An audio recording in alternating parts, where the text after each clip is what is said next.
Hello there, it's Obi-Wan Kenobi, and page-turners they were not, but this is the podcast you're looking for. Hello everyone, my name is Brennan Marr. Welcome to Page Turners They Were Not, my Star Wars podcast. Returning to the show is the host of the Star Wars in a Galaxy podcast. It's my friend Eli. Eli, welcome back to the show. Thanks for having me on again, Brennan. I'm thrilled to be back here, especially because In a Galaxy is taking a little break right now, so it's nice to be doing something while we have some life changes in our show. Yeah, no, thank you for agreeing to come on. Alright, so Star Wars is very quotable. I think that it might be the most quoted franchise in history. And we could spend entire episodes on just the quotes from each of the movies and each of the shows, particularly recently, with Andor having almost every other line be quotable. We could spend hours and hours on each installment in the saga. But today we're going to be looking at just kind of our overall favorite quotes. And so, it's so hard to narrow it down. Legitimately, I think when Brennan asked me this, I'm going to read directly from my chat. I said, what did I say to him? I said, ooh, that'll be an exciting challenge. I will just say up front how difficult this was. To narrow this down to, I have 5 with 3 honorable mentions. 8 Star Wars quotes out of the litany of Star Wars media we've gotten is ridiculous. It was a fun challenge, but it's like a ridiculous challenge. No, absolutely. Absolutely. It is a difficult challenge. Because there are great quotes throughout all of Star Wars. Some of the quotes... Some quotes are just fun things to say. Yeah. Other quotes are rather meaningful philosophical statements. And if I may, Brennan, Yes. I'll just say this. For the purpose of this episode, I tended to hew on that side. There are tons of Star Wars quotes that are funny, I'd just as soon kiss a Wookiee, or droid please, or, the stranger's mix-up of, oh, I thought you were Yord, and all that kind of stuff. Yeah. I tended to hew for this episode on the side of the most meaningful, most inspirational, just full of depth and meaning. Yeah. I think that those are the ones that I tend to go with as well. But then there's just the fun of everything Emperor Palpatine says is quotable. Yes, it is. And those are just fun to say because of that voice that we're all used to. So let's begin with a few honorable mentions. So Eli, what are some of your honorable mentions?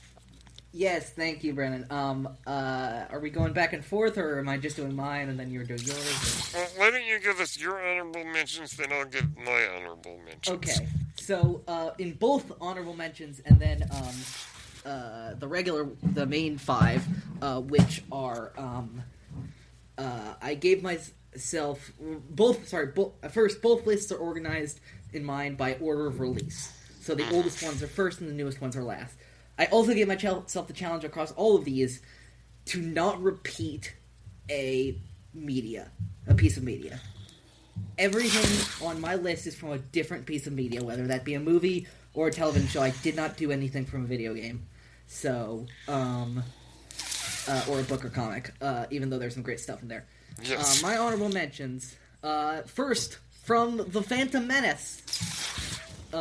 Is the only repeated one. I have one on the list and one in the honorable mentions. Only repeated character, that is, which is Obi-Wan Kenobi's, "You and the Naboo form a symbiote circle. What happens to one of you will affect the other. You must understand this." That's a good one. That is a good one.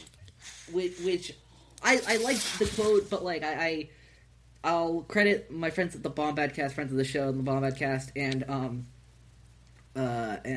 my friend Jared from the Nerd Academy podcast, one of my good friends in the space, all friends of the show, for really deepening my understanding of this quote. Like, if you look at the Phantom Menace, all of the symbology is circles. All of the themes of that film, and of Star Wars, but specifically that film, is about collectivism, about how people fundamentally need each other, and how helping each other, Mom, you say the biggest problem in this galaxy is that nobody helps each other, to bring up another quote. Helping each other is the way to overcome insurmountable odds. Always. And it's just a very Star Wars theme to me. It is, and you're absolutely right about our friends, Jared and Scotty and Jerry. Because Scotty, just to give a slight plug for our friend Scotty, yeah, did an incredible panel at last Celebration on midichlorians. Yeah, and wrote his thesis into a book. Yep. And his explanation of how everything in the Phantom Menace is about symbiosis. Yep. It's about the idea that one thing will affect another thing, and that's just the way it is. Yeah. The Gungans did not want to get involved with the fight because they didn't think it mattered to them. Only to have Obi-Wan, as you say, remind them that what happens to the Naboo is going to happen to them. And the idea that even in the real world, even things that we see that are not directly connected to us are going to ultimately have an effect on us because we are all symbiotic with one another. Yeah. And I think that, yeah, that's one of those quotes that I think recently, particularly because of our friend Scotty, has really taken on a new meaning. Because you're right, that is the thesis statement of the Phantom Menace, and arguably the thesis statement of all of Star Wars. So that is a very, very good choice. Thank you. All right, what's your next one? I was going to say, because I keep going with my honorable mentions. All right, second honorable mention is from that movie that nobody has any bad opinions about at all, The Last Jedi, 2017. And it is from the first lesson on Octo. And this is the lesson. That Force does not belong to the Jedi. To say that if the Jedi die, the light dies is vanity. Can you feel that? From Luke Skywalker. It's a good one. Which I love because it is such an important lesson that Rian Johnson gives us about institutional rot. About, the Jedi got so high and mighty in the prequels, thinking that they alone were the answer to the galaxy's problems. The Jedi are there to help those in need and provide voice for those who can't help themselves and support for those who can't help themselves. But they are not the only purveyors of the light side of the Force. We see that over and over again. Ordinary people in Star Wars providing as much light in the galaxy as the Jedi do. And now, this is not a denigration of the Jedi. I would be the first to defend the Jedi. I'm a Jedi defender. I love them. They're some of my favorite parts of Star Wars. But it is a reality check for them. It is Luke. Luke gets some things wrong in that movie, but he gets some things right, of course, as well. And one of the things he gets right is that the Jedi overinflated their role in the galaxy. And it's important, but if the most important, this is the first thing he taught Rey, is that the Jedi are important, he doesn't see them as important even, but if Jedi are to be part of the solution in the galaxy, they must not be the only solution. Yeah, absolutely. I think that you look at a show like Andor, you look at a show like Skeleton Crew, or other ones that do not involve Force users. Solo, Rogue One, other examples, where the light that these characters provide is just as essential as the light that the Jedi provide.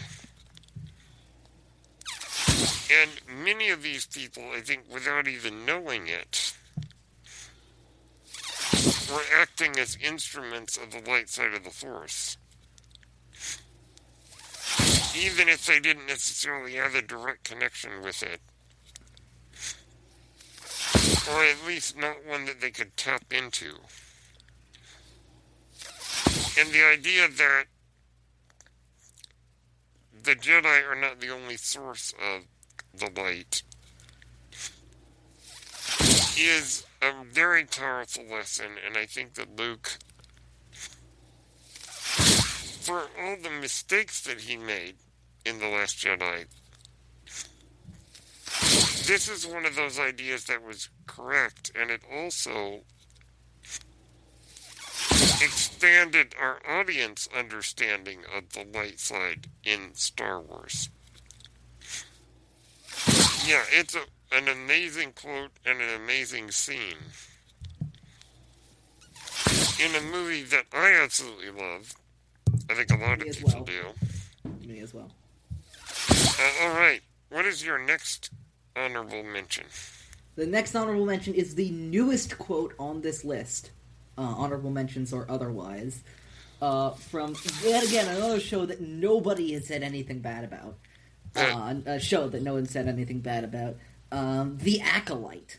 The episode yes. Night. This quote, when I heard it for the first time, it was from an episode that already blew my mind. But when I heard this quote for the first time, I remember, like, kind of recoiling. I remember thinking, what does that mean? What the heck does that mean? Mm-hmm. And it is the strangers, what extraordinary beings we are. Even in the revelation of our triumph, we see the depth of our despair. And I seem to remember Leslie had been saying that one of the directors, I think it was Jason McAuliffe, or somebody else, or one of the writers, came up with that line, like, on the fly in the filming of that episode, which is just, like, unimaginable talent. Like, to come up with a line as juicy as that, just on the fly, is crazy to me. But it's just such a, as it talks about Revelation, I'm going to talk about how much it reveals. It reveals so much about the stranger's mindset. He's talking about, to me, it's about, like, even in, the revelation of our triumph, how far we've come. We see the depth of our despair. Even in the best of us, we see the worst, which is such a uniquely Sith thing to say. Because it is all about pain. It is all about loss for them. It is all about those negative emotions. But he seems to think that that's all it is. That, life is pain. And yes, life is pain, but life is joy, life is love, life is anger, life is, so many other things. But he has gotten so much tunnel vision. He's gotten so far, he's gotten so far into his own beliefs that, like, and he's moral relativist himself into, accepting these ideas. I just find it fascinating. I mean, the Stranger is a fantastic character. Though all those characters are fantastic, but the Stranger really just adds a really interesting twist to the Sith and how we view the Sith, as Osha's, ascension to the Sith in that show, not fall to the dark side, but she rises to the Sith. Not to say that it is good that she went to the Sith, but that she views joining them as the greatest revenge in her destiny. Long ramble notwithstanding, I'll just say that this is such a incredibly well written line that also gives a lot of insight into the mindset of such a complicated character as the Stranger. Absolutely. It's funny. The Acolyte is a show that was difficult for me to take. But I think that was entirely the point of the show. Now, some of the frustration about the show was probably not the show, but some of the discourse around it, which, you may recall, there was a lot of discourse that was... Well, obviously you had your racist, sexist, homophobic people. Yeah. But then you also had your people who really didn't understand the message of the show. Yeah, there was this article that came out, I remember, midway in the show about how the show it says that the Jedi need to go, or the Jedi need to be destroyed, which to me could not be further from the message of that show. Absolutely. The message of the show, much like Last Jedi, is an indictment of the Jedi, and an indictment of how, systems can fail people. But that doesn't mean the systems themselves are necessarily bad. It just means that institutional rot is easy to come by, and you need to work that much harder to prevent it. Yeah, I said this to a friend of mine, that the Last Jedi and the Acolyte are deconstructions of the Jedi, which only serve to build it up in the end and say this is why it's needed. It takes the opportunity to kind of look at it and say, okay, here's the stuff that needs to go, and here's the stuff that needs to stay. And I think it's the Stranger, is probably the most memorable character to come out of that show. And it presents us with a view of the dark side of the Sith in a way that we had never seen them portrayed on screen, of making them as enticing as possible, so that you can see why somebody would easily accept them as the right way to go, because of how compelling some of their arguments are. If not ultimately flawed arguments, like the one that you just quoted. But you're right, that reveals the mindset of the Sith, right there. It's all built on the idea of pain and sadness and despair, and thus why somebody would accept the dark side if those are the emotions that they are having a hard time getting over. Yeah. So, excellent choice. Yes, and I do think the show is definitely a show that I think people need to give it a few other chances. Hint, hint, Josh D'Amaro. Yeah. Where I think that it's a matter of, it's not just a one-time viewing experience, I don't think. Because one can easily miss the point of it. So that's a really good choice. Alright, so those are your honorable mentions. Those are my honorable mentions, yes. So I'll just throw out a few that come to my mind. I would be remiss as a fan if I did not mention This Is the Way, which is maybe just as quoted as May the Force Be With You nowadays. At this point, remember when after 2 episodes of the show, we all thought the quote of the show was gonna be "I have spoken," and then This Is the Way, came through, and like we almost never heard "I have spoken" ever again. Yeah, I like to use "I have spoken" sometimes. I do too, but it's funny how easily and naturally This Is the Way supplanted it. Yeah, and This Is the Way is even people who are not fans of Star Wars know what that means. Yeah. So that's a good one. That's one that I absolutely have to quote. A lot of quotes from Yoda. You could do a whole episode just on Yoda quotes. Yeah, and I have one in my list. I'll spoil that. Yeah. Not one of the famous ones, but yeah. But certainly, obviously, Do or Do Not, There Is No Try is probably the most quoted Yoda line in the whole saga. Yeah. And I love how Star Wars Rebels likes to play with that line. As we're going, well, what does that actually mean?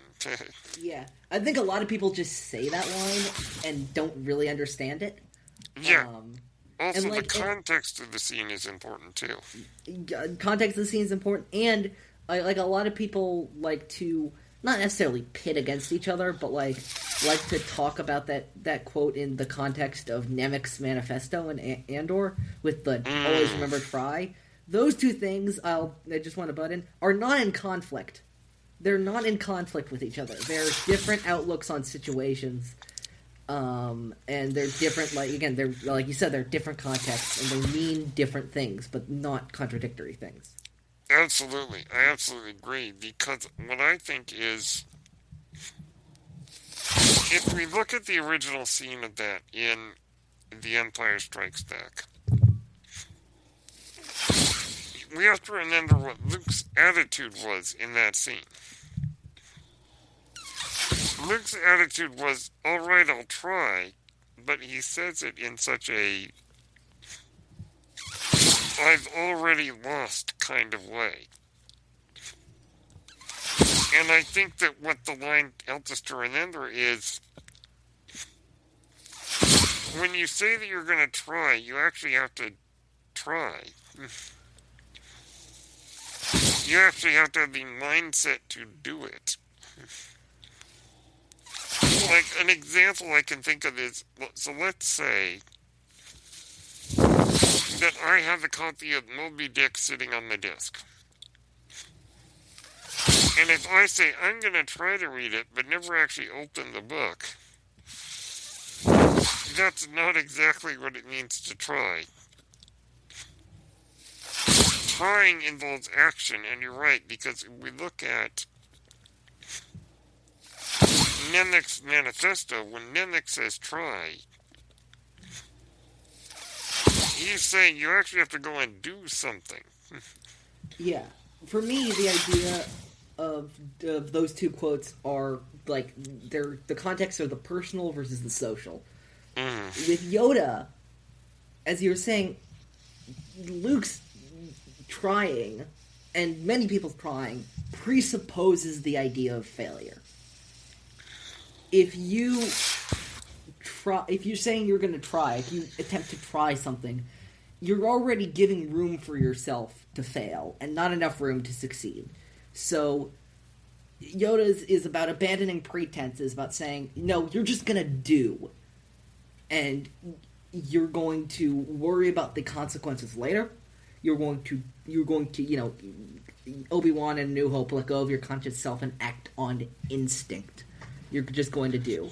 And Nemec, for me, is about, when you're building a movement, when you're doing a huge project or something like that, and it all seems so insurmountable. Try. Do something. As long as you try, as long as you give it your best effort, you are accomplishing something. You're not going to accomplish everything in one go. That's not how big projects and movements work. Especially, like, political movements. But as long as you are trying, as long as you are doing something, you're pushing the needle forward. Which is something that Nemec says as far as even the smallest acts of insurrection pushes the line forward. Yeah. I mean, Nemec's manifesto, you quote the whole thing. It's an incredible... I mean, Andor is one that we could just spend weeks just on Andor. Yep. And I'm not saying... admittedly, a lot of the quotes in Andor are very long. Yeah. And I have a longer one in here, but admittedly, because of certain feelings I have about that show, that may or may not include the discourse, I refrain from including Andor quotes in my list. That does not mean I think the show is unquotable or bad. It just means I wanted to put that to the side for this. And I think that you and I are probably on the same page where we love that show. We both think it is incredible. And we are definitely of the opinion that there's a lot more good Star Wars than just Andor.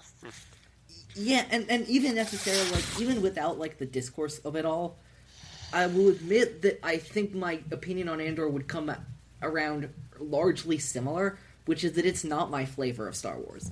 That doesn't mean it's bad, it's just I go to the adventure, the sword and sorcery, the high magic, and all that kind of stuff. I don't go to the boots on the ground as much, or the political intrigue, gets me a little bit more, but, like, even that, like, there's other stuff I prefer in my Star Wars. That is not an indictment of Andor. It is just a preference. Yeah, I think that's the reason why Star Wars Rebels is my favorite Star Wars show. Because it is a combination of the political machinations, the fight against fascism, but also with the fantasy and sword and sorcery, magic, mythology that we like in Star Wars. On our show, we've been going through Star Wars Rebels right now. Yep. Obviously, you've guessed it on with us. And we've called Rebels and Andor sort of a dyad of each other, because very much they're covering these two very different but, like, interconnected sides of that time period, and it is the exact same time period. I think always gravitate towards the Rebel side over the Andor side, but I deeply love and appreciate both shows, I have a Rebels quote in here, and that's the longer one, actually, that I'll talk about when we get to it, but yeah. You're absolutely right about them being kind of the dyad, because when I did my rewatch, I rewatched all of Andor Season 1, and then I rewatched Andor Season 2 interspersed with Rebels episodes that take place at the same time. And then Rogue One, and then A New Hope. Because I think that a lot of the fans of Andor, unfortunately, not very many of them have actually watched Star Wars Rebels. And I keep telling people, you gotta watch Star Wars Rebels if you're into Tony this. did. Or at least he said he did. Yep. Oh, yes. I believe Tony. Yeah. Yes. Alright, and so I could go on with my honorable mentions, but I'll leave just one. And that's the great trailer quote of Yoda from The Phantom Menace. Fear is the path to the dark side. Fear leads to anger. Anger leads to hate. Hate leads to suffering. One of my favorite Star Wars quotes around the time I got into Star Wars. Yes. I've made no secret that Yoda is my favorite Star Wars character. And of course I have a quote from him too later on this list. But yeah, no, it's one of my favorites of his too. Yeah, and I think that is kind of the nutshell of Anakin's fall. Is Anakin Skywalker gave in to those things that then led further and further down the path of the dark side. And mean, The Phantom Menace is actually a very quotable movie. It is. In fact, we could just have fun with Watto's quotes. Watto's quotes, Jar Jar's quotes. Yes. I mean, like, I constantly think to myself, I could, like, do in my head, and I've done several times, the entire conversation between Padme and her advisors in the throne room at the very beginning of the movie. Oh, yes. Is that communications disruption can mean only one thing: invasion. The Federation Federation would would not dare not go go that that far. far. Yeah, it's like communication. We've all lost negotiation. We've lost all forms of communication, and we're the Chancellor's ambassadors. Like it just like rolls off the tongue. Yeah. And I will not condone a course of action that will lead us to war. Lead us to war. Yeah. The trick is we'll have to say it the way she says it, so... Yeah. I will not condone a course of action to lead us to war. Yeah. Yeah. It's good stuff. Okay. Yeah. All right. Let's jump into the main list. What is your number All right. 5? Again, these are in no particular order, so I'm going oldest to newest. From my overall favorite piece of Star Wars media released ever, Return of the Jedi. Yes. So, let's set the scene. We're on Dagobah. Yoda just died. Obi-Wan... Luke confronts the ghost of Ben Kenobi, saying, hey, you lied to me about Darth Vader not being my father. And then Ben gives the very oft-maligned, oft-mocked, what I told you was true from a certain point of view. And Luke goes, a certain point of view? What are you saying? And at this point, Obi-Wan has, like the video game dialogue wheel. He has like a million different options of what he can say right now, right? And none of them are really that good. Yeah. Because he did lie to him. And he is trying to, moral relativism his way out of this. But the option he does choose happens to be one of the most intriguing lines to me in Star Wars. And the first line I thought of when you sent me this prompt. The first one. Luke, you're going to find that many of the truths we cling to depend greatly on our own point of view. It is like the idea of, well, this didn't happen the way I thought it happened. And Ben saying, well, no, it was true from a certain point of view, and Luke calling his bluff on that, and Obi-Wan saying, look, man, that's life. The idea that, many of the truths we cling to, many of our own opinions, many of our own, this gets wonderfully expanded on by Ben in Twin Suns, which we just covered on In a Galaxy. You saw what you wanted to see, believed what you wanted to believe. Of these, very real phenomenons of confirmation bias, of our own opinions influencing our perceptions of reality. And it is something so, it's part of one of the best paradigm shifts in cinema, in my opinion, in the original trilogy, where for the first 2.5 movies, we view Darth Vader as somebody to kill. For the rebels to kill, along with all the other empires. But we then have the great paradigm shift at the end, in Return of the Jedi, of, well, no, he's Luke's father, and in spite of all the terrible things he's done, he still means something to Luke. He's still the only family Luke has left until he discovers he has more family left. And the paradigm shift of Lord Vader as somebody to be killed to Lord Vader as somebody to be saved is truly genius, and this is one of the big components of how that operates. Absolutely. Very well said. I think that... yes, this line does get knocked a bit because of, if you want to, you could go into the behind the scenes of the movies. But looking at it just on a what's on the screen kind of level,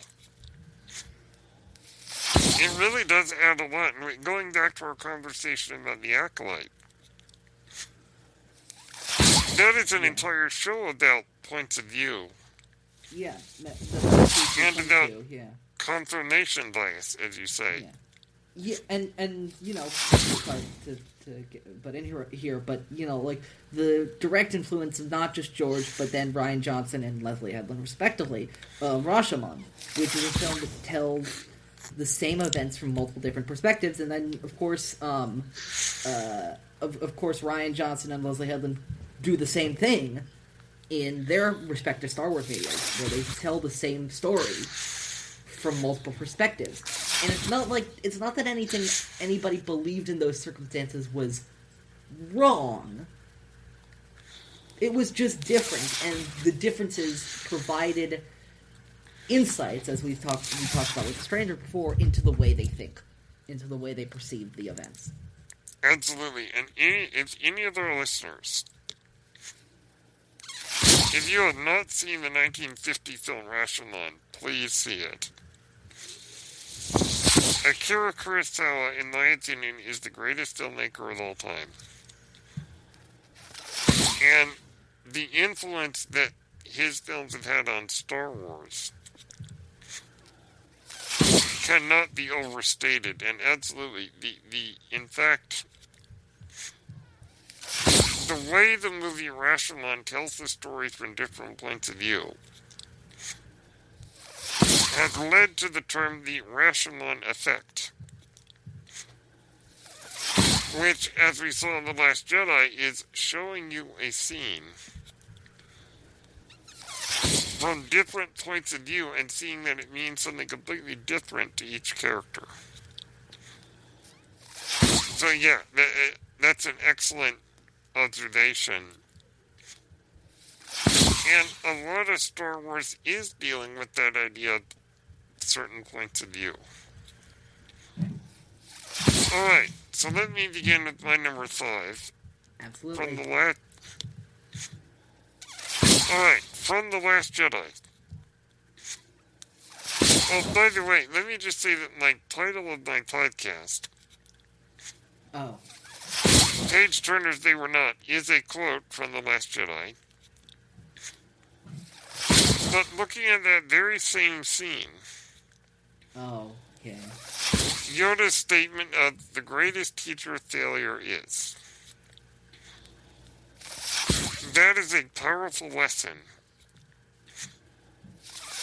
And also gives us the idea of what went wrong with Luke Skywalker. Is he made a mistake, but instead of teaching the next generation, here's what I did wrong, he decided to go and hide. Instead of passing on the lesson to Rey, that people are going to fail. That's just the way it is. And Luke had the opportunity to teach her, I made a mistake, and I hope you don't make the same mistake, and he didn't quite teach her that. And Yoda is chiding him for that oversight. And I also think it is important that we all make mistakes. And if we make mistakes, it's important to maybe teach people about the mistakes we made, so that they don't end up falling into the same trap. And I think it's a powerful lesson in a powerful scene. Which, by the way, that scene is ended with one of the greatest visuals in Star Wars. Yeah. Of Luke and Yoda watching the tree burn. And that line is really important to the history of the Jedi. Because the Jedi Order failed. But the lesson of its failure will hopefully help when Rey starts her Jedi Order, hopefully. I mean, it's important. I agree with everything you said, but I think it's important to put that line in a greater context, which is the full thing. Heeded my words, not did you. Pass on what you have learned. Strength, mastery, but weakness, folly, failure also. Yes, failure most of all, the greatest teacher failure is. I believe I asked you and Nikki about that line in a recent Epic Confrontations, if I Yes, you did. remember correctly. Sorry about that. But anyway, my point with the greater context is that, like, with regards to specifically Luke's new Jedi Order that he formed for at least a short amount of time, which is that Luke was so busy, restarting the Jedi Order, of course, is a huge burden to place on anybody. And Luke's no exception to that. But Luke was so focused on wanting his Jedi Order to be perfect because the last one failed so badly that he didn't stop to realize that perfection was never a reasonable goal. That strength, mastery, you need to pass down the good things you learned from Yoda and from Obi-Wan. But weakness, failure, folly also. You need to pass down where you went wrong. You need to pass down... You're inevitably going to make mistakes when... As you are on this journey to create this new Jedi Order. And you need to pass those mistakes down too. How else are you going to learn from them? As you said, the greatest teacher failure is. And it was Luke's, ambition and his need to present, because the Jedi were such an imperfect organization before, they needed to be such a perfect organization after, but that's not how that works. Absolutely. Very well said. I mean, my word, what a scene that is. It's one of my favorites of the movie. I mean, it has Yoda in it, so it's going to automatically be, but yeah. Alright, what is your number 4? Again, this is very loose in order, but yeah. Next in release is Yoda. Is Yoda from the Clone Wars episode Sacrifice. Yoda gets back from this weird mystical journey he went on, learning all about the Force and midichlorians, as we mentioned before, and the birthplace of the Force, and life and death and destiny and all that good stuff. And then he goes back to Coruscant, which in what we believed at the time would be the end of the Clone Wars as a series. The second of 3 endings of the Clone Wars. Yes. And he... and it's time for Yoda to sum up the episode, not only the episode, but the arc. What'd you learn? Obi-Wan and Mace Windu asks him, did you learn how to win the war? And Yoda says, no longer certain that one ever does win a war I am. For in fighting the battles, the bloodshed already lost we have. Yet open to us a path remains that unknown to the Sith is. Through this path, victory we may yet find. Not victory in the Clone Wars, but victory for all time. Which is such a beautiful scene. Ending to that season, and a beautiful second ending to that show. And I remember just musing about it on In a Galaxy when we covered it years ago. It's just I just always come back to that, which is it's the losing the battle but winning the war. Of Yoda, going into Revenge of the Sith, realizing, we may have messed up badly, but it's not over. The fight against the dark side is eternal, and they may have superior literal firepower to us, but we have methods of defeating them. We have other ways of defeating them that they could never dream of. It's, as Ben, is so quotable, my god. As Ben says in New Hope, you can't win, but there are alternatives to fighting. Yes. Yoda, this is where at the end of the journey, the Force Priestess says to him, there is another Skywalker. And that's where the idea gets planted, to me, in my interpretation of it. That's where the idea gets planted of Yoda saying, okay, we need to play the long game now. We have to rely on the future generations. And yes, that's because the older generations failed. And yeah, that's an indictment on them and all that kind of stuff. But it is just such a, like, it's just such a serene, yet ominous, yet hopeful quote. That's what struck me so much about it, is that Yoda knows everything's about to fall down around him. And yet he is resolved in favor of hope. Which is, of course, Star Wars' bread and butter. And the scene is capped off by a beautiful image. And they blossom on the tree in the courtyard. Yeah, it's beautiful. It's gorgeous. It's a beautiful moment because, yeah, there it is. It's the hope. And in fact, a new hope. Which will be coming and playing the long game. Yeah. I remember when Season 7 was announced, I was like, I'm very excited for it. It's going to be great. I'm so excited to finish these stories. But I don't know how they're going to provide a better ending for us to that show than Season 6. And then they did, and made it look easy. And I was like, okay, I should never judge. I should never ask that again. I should never misjudge them again. Alright, my number 4 is also from The Last Jedi. And that's a Rose Tico quote that often is misunderstood by some fans. We're gonna do this? And that's how we're gonna win. Not fighting what we hate, but saving what we love. Oh, the memes I've seen misunderstanding this. Yeah, you find on the internet or even in conversation with people going, that line makes no sense. Yeah, I've heard people say that, and I think the idea of, it's Star Wars, so a lot of people expect, yeah, go fight with weapons, save the day, yay, you'll blow up things. And the line is still advocating for fighting. Yeah, and I think that what the line is saying is what was going on in that scene. Finn was ready to give his life away, fighting out of anger against the First Order.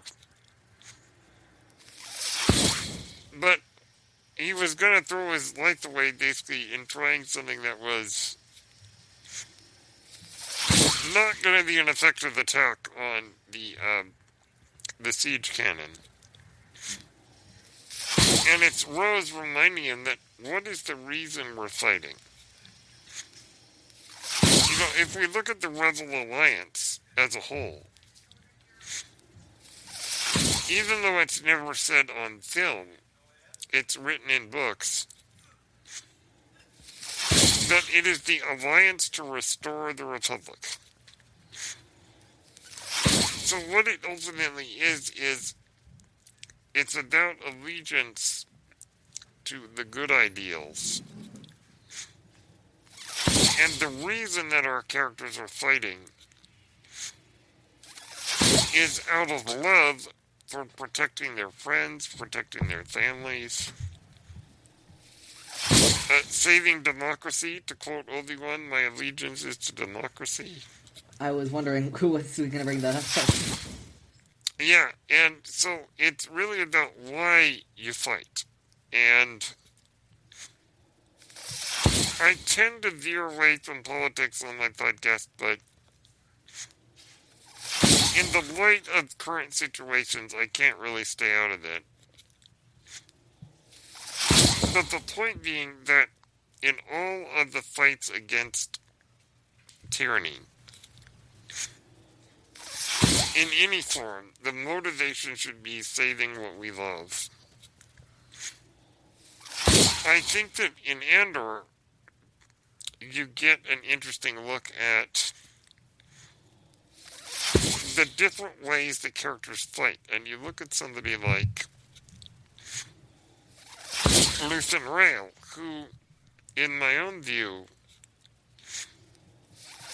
Luthen was not fighting to save what he loved. He was fighting out of an almost nihilistic desire to destroy the Empire. Whereas other characters were fighting for a different reason. But going back to The Last Jedi, Rhodes' whole story arc in that movie is about protecting those good things. And has to remind Finn that that's the point. And that victory isn't going to come through just fighting with violence. But fighting to save the things that matter. And that's why I love that quote, and I also think that it is applicable to fans of Star Wars to remind them that there are things in Star Wars you're not going to like, sure. But what are the things you do like?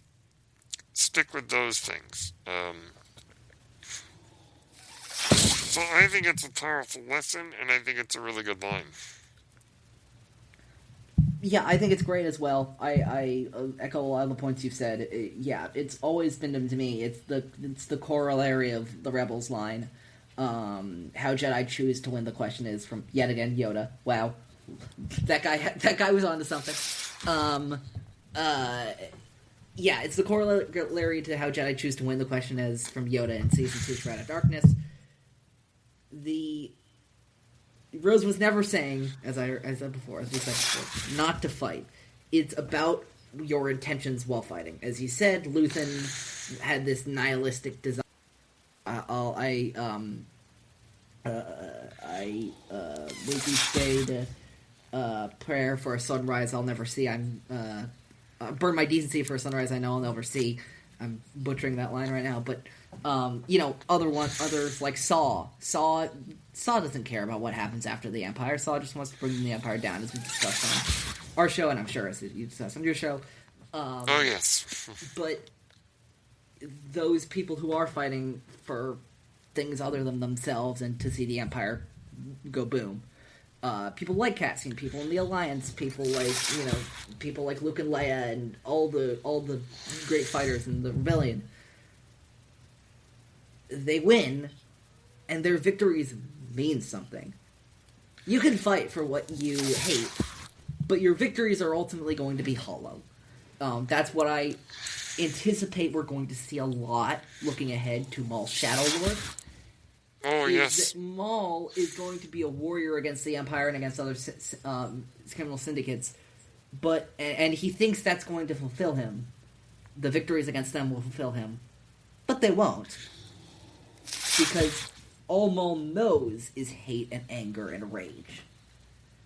Absolutely. And so, once he wins against whatever faction he wins against, if he wins, even like small, large victories, whatever it is, the emotions of rage, pain, and anger that he felt before, he's just going to end up feeling again. Yep, all the way to his final breath. Yep. Where he has some version of Twisted Hope, but even that's questionable. Absolutely. Alright, what's your number 3? My third quote, here we go. Ah, yes.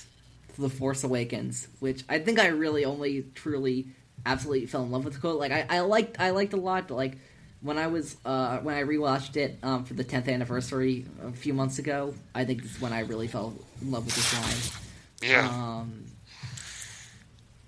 Finn and Rey are on the Millennium Falcon, and they're asking a wizened Han Solo about, the Force and all that stuff. And they don't think the Force is real. And Han says, I used to wonder about that myself. Thought it was a bunch of mumbo-jumbo. A magical power holding together good and evil, the dark side and the light. Crazy thing is, it's true. The Force, the Jedi, all of it. It's all true. Oh, yes. For me, this is why we come back. I've been in so many conversations. I've seen so many conversations, really, more than I've been in them, denigrating things like Star Wars, nerdy media like Star Wars, comic books media like those from Marvel and DC, and people not understanding why people would, waste their time with stuff like that. But it's this. It's about belief. It is, it is the conversion of Han in A New Hope from kid I've flown from one side of the galaxy to another, and there's nothing, I've seen nothing to make me believe that there's one all-powerful force controlling my destiny. Meanwhile, Darth Maul was, literally 2 steps around the corner from him, but whatever. 2, it's true, all of it. Is, believing in the magic, believing in the sense of wonder, something that, despite my overall mixed feelings about Skeleton Crew, was done exceptionally well in that show, is the deliverance of the magic, the deliverance of, when the music swells, the vibraphone hits just right, those, E.T., beginning of Star Wars moments, that, the joy, the wonder of that, that's what that Han line gives to me. When I knew, it's one of those, oh, we're so back moments. Especially in a movie about returns and about, picking up where we left off in a lot of ways. About legacy, yeah. Yeah, about legacy, yeah. Ford's eye is enough to completely sell that moment to me. Yeah, I mean, Harrison Ford, really, I think that besides The Empire Strikes Back, I think The Force Awakens might have been his best performance as Han Solo. I think it's his best period. Yeah, well, yeah, or maybe best thing he's ever done. I don't know, but that's a good choice, and absolutely, that's the reason we keep coming back. All right, my number 3 is from Andor and Rogue One. Yeah, I know what this is. It's a biggie. Rebellions are built on hope. I don't think this one needs a lot of explanation, because I think it pretty much says all it needs to. And as we were talking a minute ago, Luthen didn't really have that hope.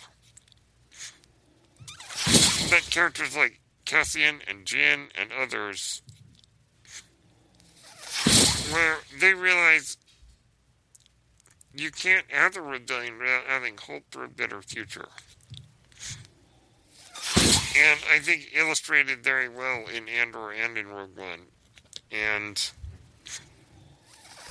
also the idea of taking characters without hope and giving them hope. And there's really not much I need to say with Rebellions Are Built on Hope, because I think it is self-explanatory. And so even now in the real world, those of us who are rebelling against an unjust system, that rebellion that we have needs to be built on hope that things can get better. So that's my number 3. Any thoughts? It's stunning to me that a quote as quintessentially Star Wars as that line took this long to get into a Star Wars project. Good point. That's crazy to me. It's so obviously Star Wars. Yeah, it's just great. It's almost like something they should have said in A New Hope. At least in the original trilogy, yeah. Yeah, because you're right. It is as Star Wars as you can get. Yeah. And also, it's one of the shorter lines in Andor. Yeah. As we can go on with very, very long monologues from Andor. And I do not have a very long monologue. Yep. Alright, Eli, you're number 2. Here it is. From Star Wars Rebels Secret Cargo. This is Senator Mon Mothma. I've been called a traitor for speaking out against a corrupt republic, a senate manipulated by the sinister tactics of our empire, of the Emperor. For too long I've watched the heavy hand of the Empire strangle our liberties, stifling our freedoms in the name of ensuring our safety. No longer. Despite imperial threats, despite the Emperor himself, I have no fear as I take new action, for I am not alone. Beginning today, we stand together as allies. I hereby resign from the Senate to fight for you. Not from the distant halls of politics, but from the front lines. We will not rest as we bring an end to the Empire until we restore our republic. Are you with me? And then the ships emerge from hyperspace at Dantooine, and then we get the stunning final line of that episode. This, my friends, this is our rebellion. Oh, man, goosebumps. It's wonderful. Again, I know so much praise, deservedly so. It won an Emmy, is directed at Dan Gilroy's Mothma speech from Welcome to the Rebellion, and it's great. But I think for me, prefer always Matt Miknovitz's stunning dialogue from Secret Cargo.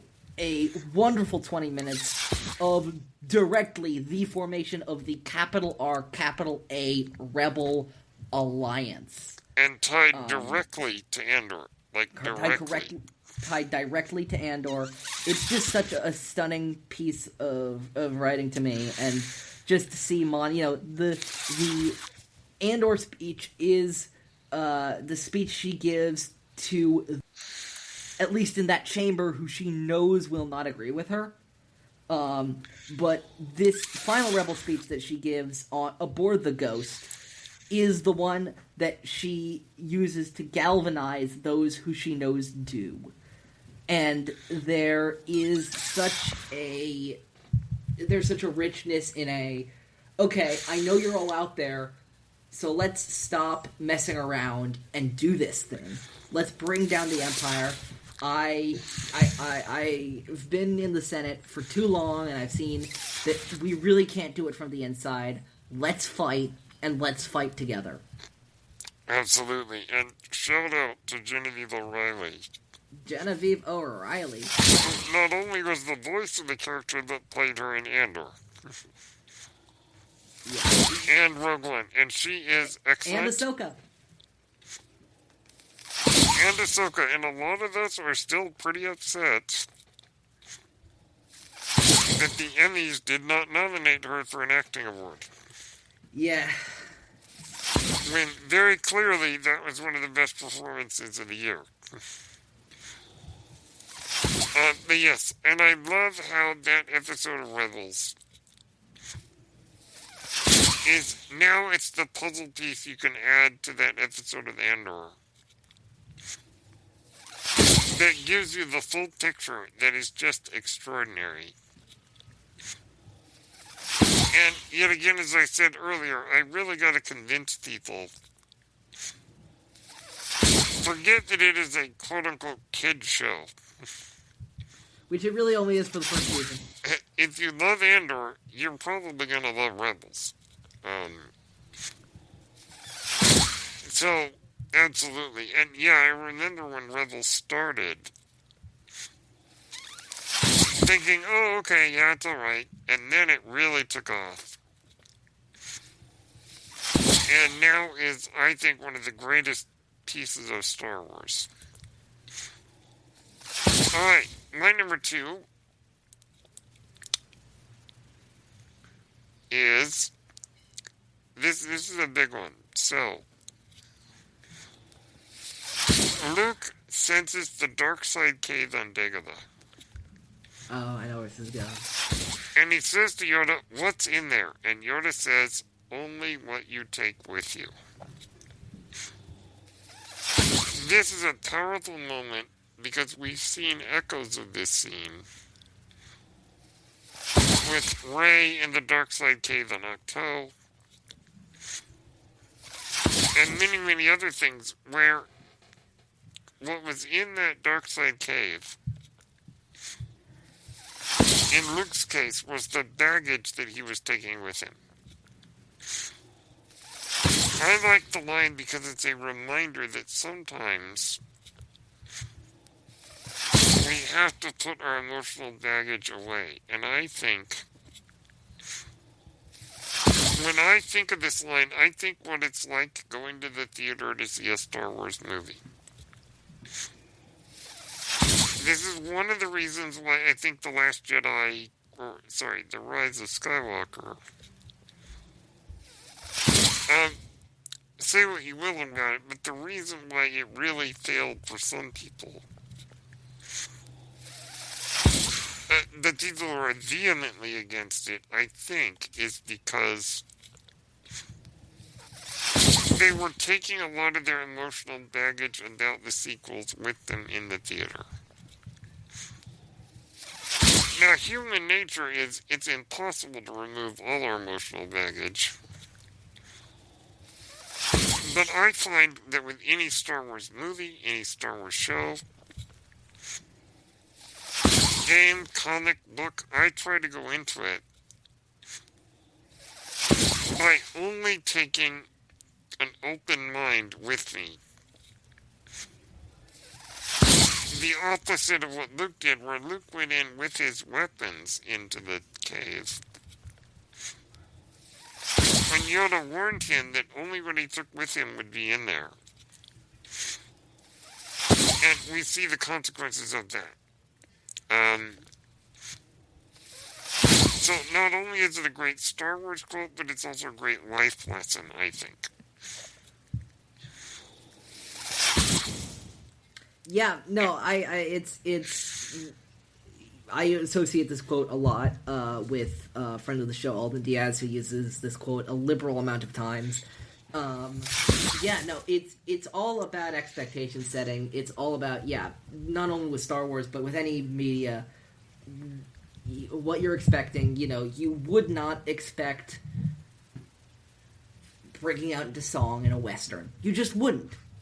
And yet some people act like, not directly, but, metaphorically, like they want their Westerns to break out into song. When you just don't, that's just not reasonable for expectations. Doesn't mean one's better than the other. It's just not how it works.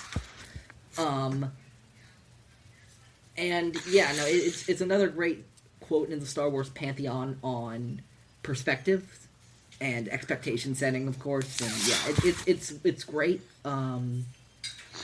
Luke takes violence into the cave, and what does he get out of the cave? Violence. Rey takes an expectation of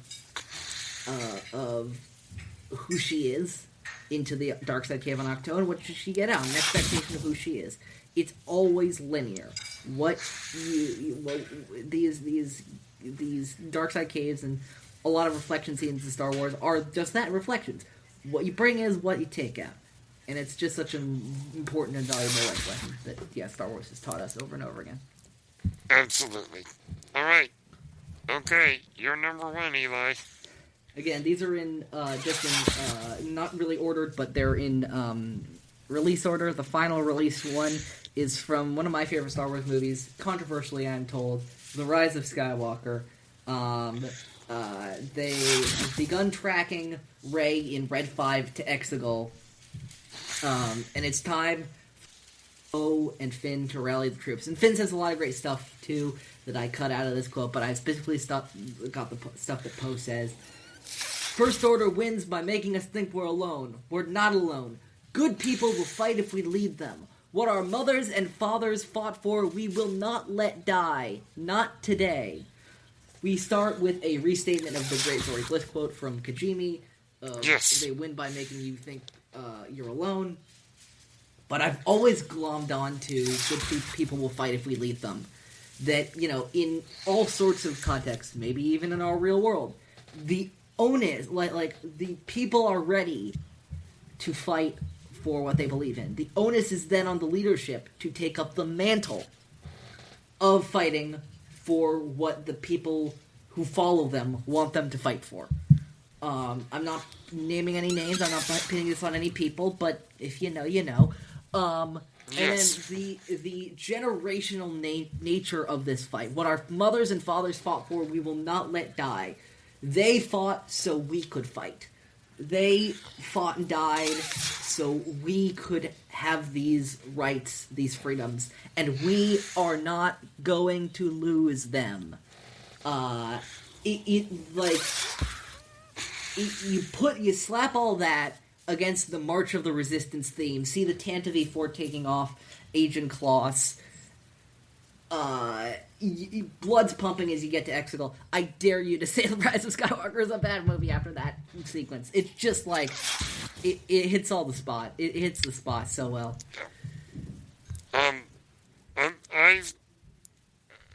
It was, and I mean this in all honesty, the greatest movie theater experience of my life. I understand that is not the case for a lot of people. But I think that for those of us it did work for, there are so many powerful lessons and powerful moments. And yes, I defend Zori Bliss as a character. Because she says, I think, one of the greatest lines in the whole saga. They win by making you think you're alone. And I like that Poe Dameron gets to say that line again. And I think that there's a lot of truth in that scene. And the idea of it's so easy, I think, to see the odds against you and give up. But as we see, that's kind of the tactic of the enemy, is if they can make you give up, they win. So, great quote, great scene, and I think a great movie. Alright, my number one. Okay, this is my number one quote by a far margin. Qui-Gon Jinn says to Anakin, Oh, yeah. your focus determines your reality. I almost went there, and then I thought to myself, first of all, I had other quotes I wanted to do, and second of all, I thought, yeah, Brandon's going to do that, isn't he? It is my favorite Star Wars quote by far. And it is the philosophy by which I live my life. I think it's fair to state that my disability makes life a little bit difficult for me. But what the idea of that line is that what you choose to focus on is going to decide your life. And I choose to focus on the good things, the positive things. And we also see the inverse of that quote when Jordan Norwood says in Skeleton Crew, well, we know what his focus was on. So his reality was determined, but the wrong kind of reality. So the lesson here being, whatever you focus on, that's going to be your reality, more than actual circumstances. I could go on, but that is my favorite Star Wars quote. Yet another great expectation, perspective-setting Star Wars quote. It's one of the it's a gem from Qui-Gon, who's one of my favorite Jedi Knights. It's fantastic. It's great. I looked up the quote just to make sure I got into the greater context, and I thought it was in a different place in the movie than it was.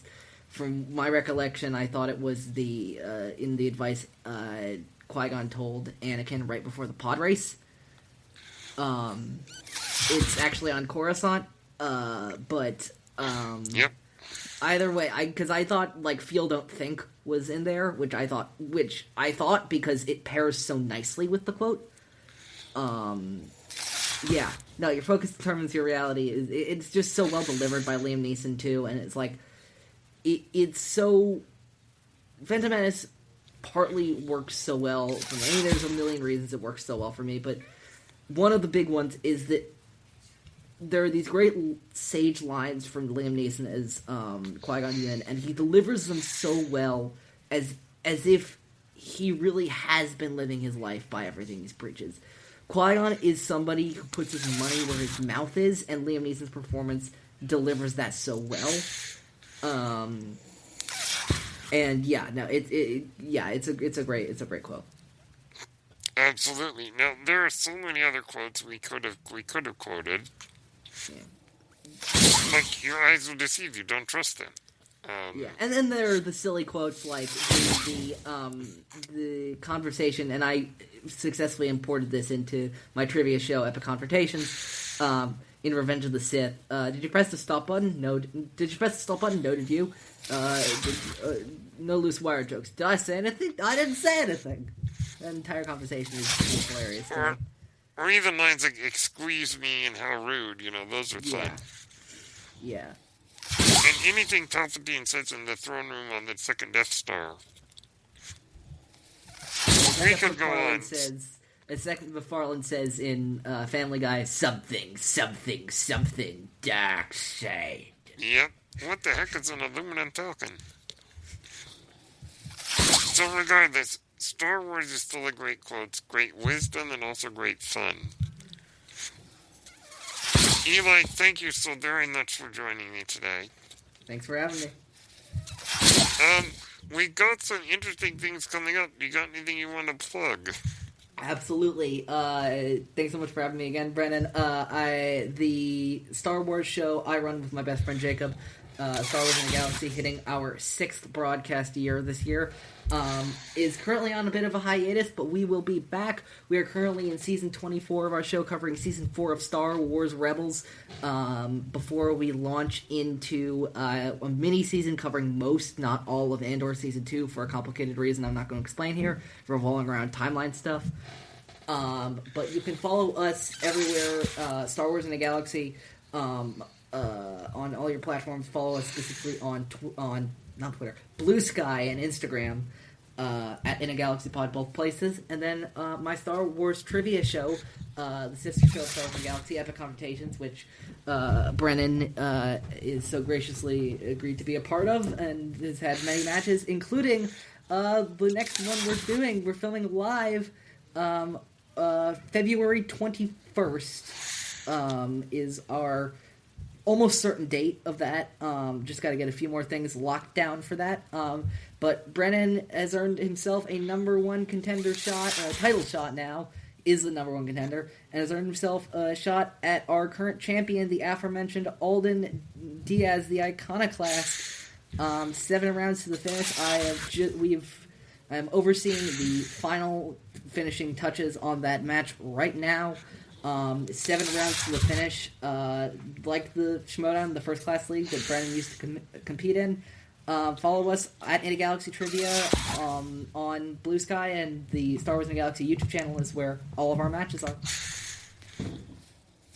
Yes, and I'm so honored to be a part of that.